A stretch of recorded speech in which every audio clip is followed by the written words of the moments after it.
tonight, we begin with breaking news and a story we've been covering for weeks now. The purging by the Pentagon of mentions or photographs or videos that appear to, in their words, promote diversity, equity, and inclusion. It's tied to that executive order from President Trump signed on day one of his second term banning DEI and a subsequent order by Defense Secretary Pete Hegseth. A database obtained by CNN shows that more than 24,000 articles could be or already have been purged, dozens of which have no connection to DEI programs, but they do mention Black veterans or female soldiers or Holocaust remembrance, sexual assault, and, as I said, suicide prevention. This article, for instance, was removed from the Air Force website. It's about a Holocaust survivor named Kitty Sachs, who was born in Vienna, Austria. 27 members of her family were killed in the Holocaust. In the article, she's quoted as saying, quote, "It is easier to hate people than to love people. When you don't understand people, then it creates hatred, so I survived hatred." She also said, "I think the Holocaust should never be forgotten." Well, that article is now gone. We could only see it through an archive of deleted pages. This is what it looks like now. When you try to find it on the Air Force website, it says page not found. Then there's this article. It's about an Air Force Academy cadet who visited several concentration camps and said, to prevent another Holocaust, we all need to stand up against hate. That article was also deleted. About a half dozen, in fact, Holocaust-related articles are gone. Several articles about sexual assault as well, deleted, like this one highlighting April as Sexual Assault Awareness Month and includes best practices for Air Force personnel. Quote, "Airmen, beginning with commanders and senior leadership, must understand their duties to safely intervene and prevent sexual assault." According to a Pentagon report, 7,266 service members reported sexual assaults and roughly 29,061 service members experienced unwanted sexual contact in 2023. The latest year those figures are available. But now, talking about it apparently is something that gets eliminated. Another major issue facing the military is mental health and suicide prevention, but a number of articles related to that have also been scrubbed, like this one on suicide prevention resources that can help. Now, why would that be banned? Well, we can't say for sure, but if you scroll down in the article, there is a specific section about LGBTQ plus community saying, quote, "It's been shown that the LGBT plus community can feel a greater sense of isolation than other colleagues and family members, and they have increased risk of suicidal thoughts." When contacted by CNN about these deleted articles, the Pentagon said in a statement that the Defense Department was, quote, "pleased by the rapid compliance of removing DEI content from all platforms," and went on to say, and I quote, "In the rare cases that content is removed either deliberately or by mistake that is out of the clearly outlined scope of the directive, we instruct the components and they correct the content so it recognizes our heroes for their dedicated service alongside their fellow Americans, period."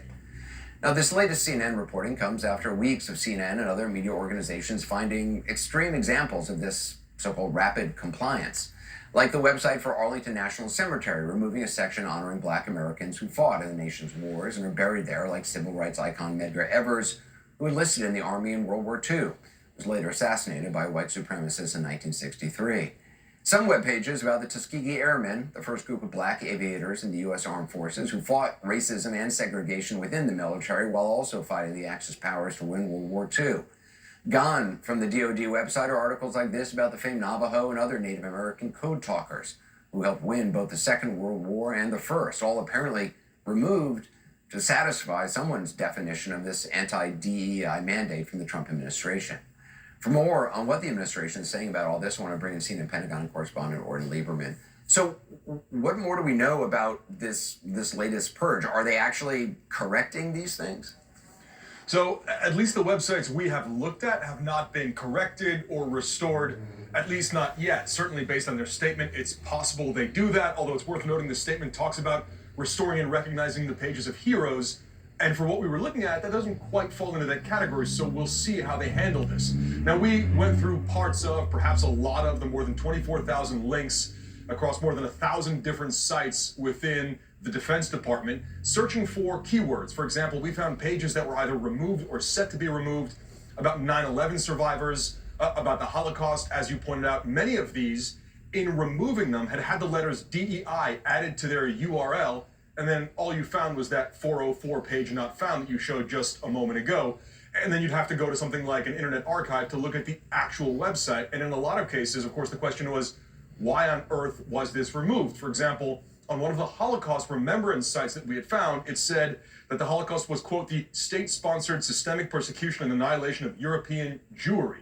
Why that was removed, why that was slated for deletion, that, of course, is an open question. We'll keep an eye on this to see if at some point they bring this back. It is worth noting this was an automated process to try to go through all of the Defense Department websites as quickly as possible. It was effectively, one official told us, the only possible way to do this, given the rapid deadline that the military had been given, and it caught up a tremendous amount of content that simply has nothing to do with DEI. And though it might have been easy, Anderson, to remove all of that, now going through it and putting it back is a much harder process. And I do want to credit my colleague, Natasha Bertrand, with some of the excellent reporting that we found here.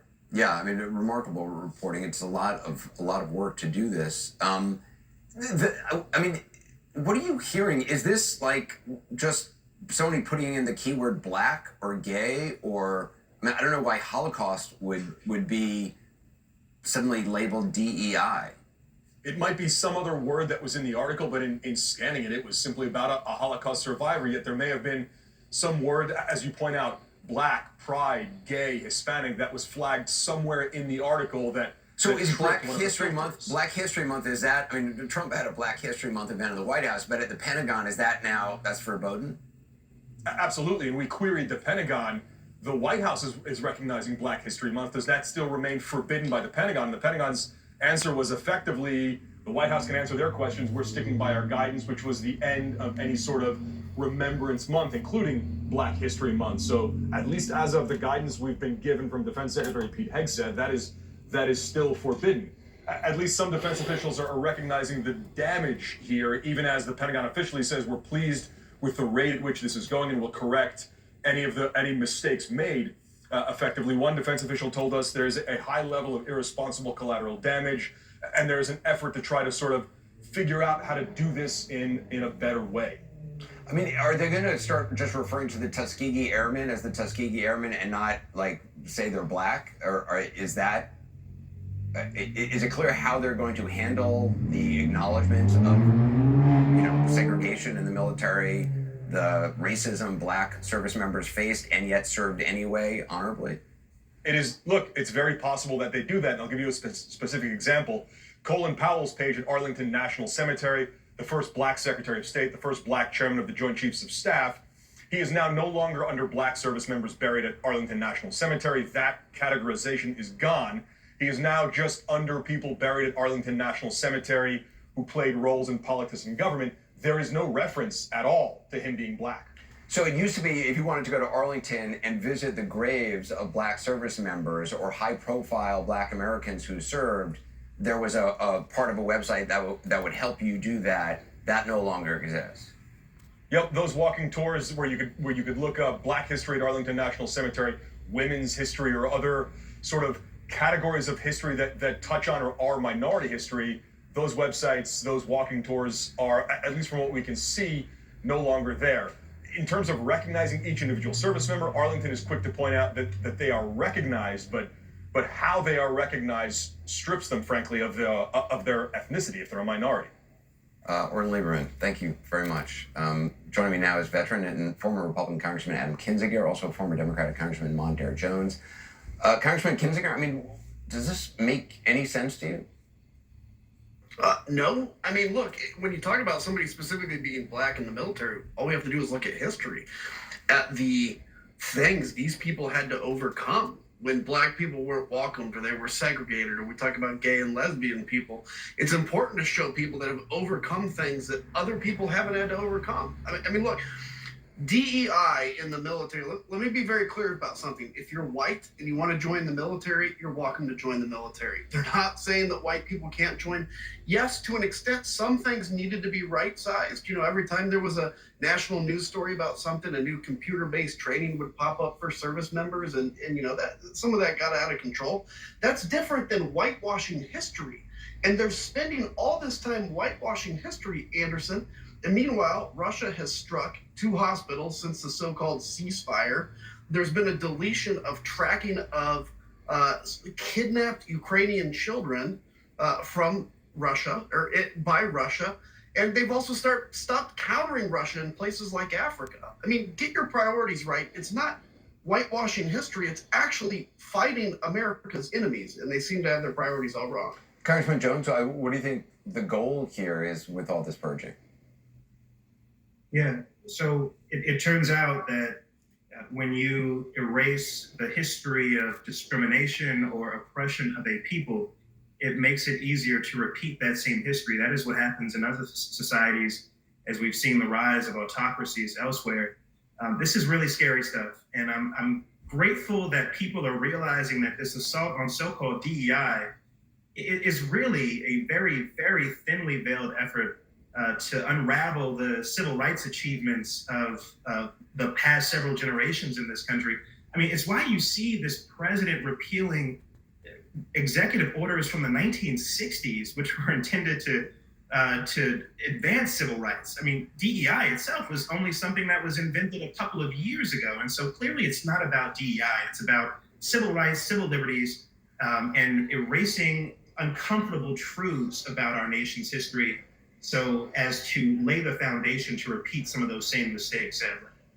It is remarkable, I mean, Congressman Kinzinger, to think that, you know, a kid who's interested in joining the military is going to find it harder to look up on a DoD website remarkable achievements by Black Americans or whatever group somebody is from, or of, you know, female service members. It's the strength of this country about that we right wrongs and that we correct injustices, or try to at least. And those aren't you know, the horrible things that have happened to Americans from other Americans in the past. Those are, recognize them in them is not a sign of weakness. It's a sign of strength, acknowledging it and correcting it. And if we want to be a colorblind society, or we want to be a society that looks beyond who you love, then it's important to look back at the challenges people have had to overcome. I mean, in school, we teach stories of people that have overcome challenges to do good things. I would say joining the military is a good thing. You think of the Tuskegee Airmen, personal heroes of mine as pilots. They basically were told that they couldn't even fly airplanes. Black men could not fly airplanes. They went and showed not just that they could fly them, they were one of the best performing fighter wings in the whole of World War II. It is important for a young Black male, particularly, or female, in a challenging circumstance today that may think that they don't have any hope, to see that story and say, I too could go fly for the United States Air Force, or I could fly for United Airlines. And, you know, they've been attacking some of these airlines DEI programs. This is about showing people that may think they don't have an opportunity or may think they don't qualify, and saying, look, people have overcome some of the same challenges you have, and you can too. We should be celebrating that, Anderson, not spending staff time looking through and trying to hunt down the word Black or gay or woman or whatever. Well, also, Congressman Jones, if you suddenly label the Tuskegee Airmen, you know, something like DEI, it's implying that somehow they were given, you know, planes to fly and were incompetent, but they were Black, and so they were just given planes. I mean, I used the word insane last night. It's ludicrous. I mean, it's offensive. It's very disturbing. Yeah, it is all of those things and so much more that I can't say on television.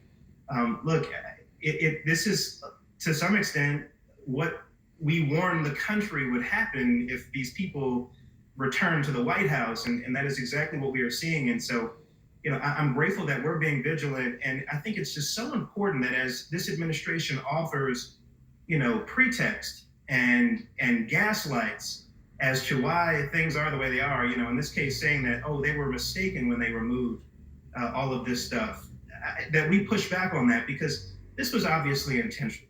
The alternative is that people are just awfully incompetent at the Department of Defense. It's probably a little bit of that too, but I think it's more about making sure that anything that this administration identifies as woke is utterly removed from the pages of history, so that we trend more in the direction of what Stephen Miller and other folks want us to be as a society, and that's a really scary place. I appreciate both of you being with us. Thank you. Coming up next, the legal action being taken by an organization called the U.S. Institute of Peace after Doge personnel gained access to their headquarters. I'll talk with writer Michael Lewis. Also tonight, more attacks targeting Tesla vehicles and charging stations and protests of Elon Musk and his efforts to shrink the government. These are really disturbing attacks we're seeing. Attorney General Pam Bondi calling the attacks domestic terrorism. The warning she has for those who are convicted ahead.